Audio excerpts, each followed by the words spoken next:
'n gedig deur Sonika Botma. 'n poppie vir my pop. Tannie, gee my tog 'n poppie, weergalm dit om my, smeekend waar ons kinders onder die kamp se siektes ly. 'n poppie vir my poppie, sal ek erns moet kry, voor my poppie die stryd teen die dood nie meer wil stry. Met 'n mooie pink ou rokkie en 'n glimlaggie van hoop, vir hierdie kindertjies van hul toekomsdroom gestroop. 'n klippie in die stof rondskop, 'n doodlooppaadjie loop. 'n poppie bring dalk net vir 'n oomblik weer die hoop.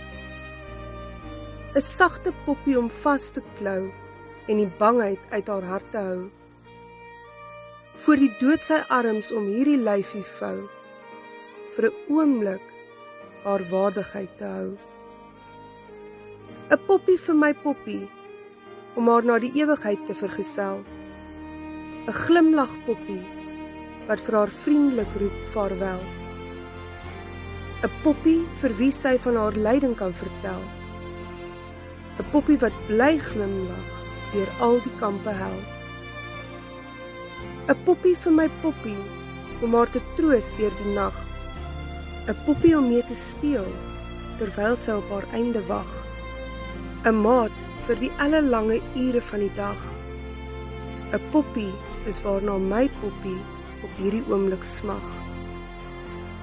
Ag, stuur tog vir ons 'n poppie, moet my poppie tog nie straf. My poppie kort haar poppie vir haar kleine graf.